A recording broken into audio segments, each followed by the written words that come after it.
falar sobre algo que eu tenho entendido que é necessário, pessoal. Falar contra o gnosticismo, né? O ateísmo em si.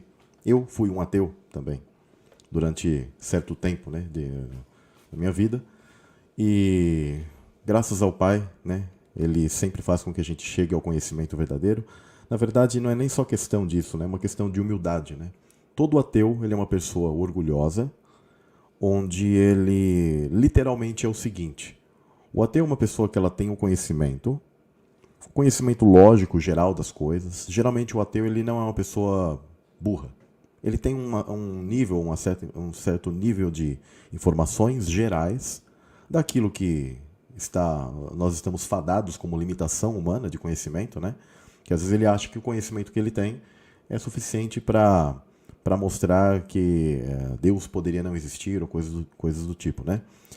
Mas, no fundo, se o ateu ele é um cara sincero, verdadeiro mesmo, no fundo, ele sabe que Deus e que há algo superior, né, que essa grande inteligência ou algo do tipo, que ele pode até querer chamar de outra maneira, essa consciência, ou esse ser dos quais todos os povos, todos, tá? Isso é interessante, os povos antigos, nenhum era ateu, né?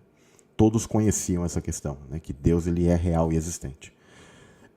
Quando ele é sincero mesmo, ele sabe que na verdade ele é apenas um negacionista. Porque quanto mais ele observar, estudar e mais ele chegar ao conhecimento, e ele for sincero, ele vai perceber que é impossível negar a existência da inteligência superior em todas as coisas que fazem parte da nossa vida. O nosso ser em si, né, ele já é uma prova da existência de Deus. Vale lembrar que uma das coisas que me fez pensar, né, quando eu dizia assim, não, Deus não existe, né?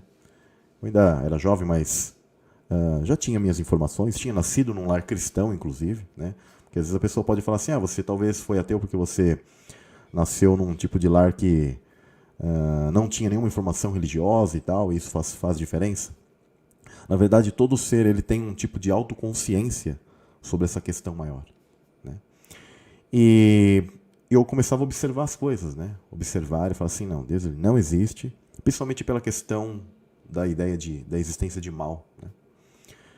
E nesse procedimento foi muito interessante que, quando eu me deparava observava a natureza, né? Eu desde criança, eu poderia aqui mostrar livros e livros que eu tenho de coisas, eu sempre gostava de estudar biologia, e as coisas e tal, né? E mesmo que os pais, eles falam sobre as questões de Deus, etc., se você não tiver o teu encontro, a tua experiência pessoal, não adianta que outras pessoas venham falar para você, né?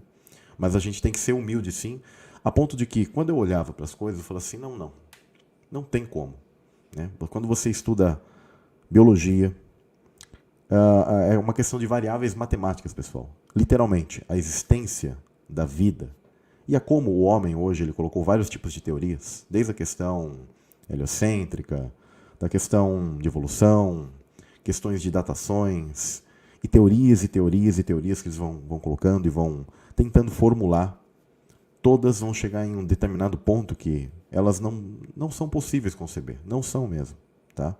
Claro que hoje é ensinado para você em universidades, escolas e diversas questões, porque é um tipo de grade formulada pelo sistema por aqueles que, na verdade, negam a Deus e não querem que você descubra, que você perceba a existência, a realidade de Deus. Querem relativizar a questão de bem e mal, não querem que você perceba toda essa questão moral. E que a vida, na verdade, era um grande teste. Então eles precisam esvaziar a humanidade cada vez mais da noção de que existe um ser, que existe uma inteligência superior, existe uma fonte de todas as coisas. Até hoje, eu prefiro até dizer que é preferível a pessoa crer em extraterrestres ou qualquer porcaria. E o duro que tem ateus que até creem nisso, porque no fundo eles sabem que as coisas têm que ter origem em algo que é vivo, algo que possui sim inteligência. O que eles talvez não querem assumir é que essa inteligência é o uno, a fonte, o princípio de tudo. Ou além, porque princípio ainda é um termo que a gente busca dar uma continuidade sobre algo de espaço-tempo. sendo que Deus está além do espaço-tempo. Isso é muito profundo, que eu sinto a presença de Deus só de falar isso.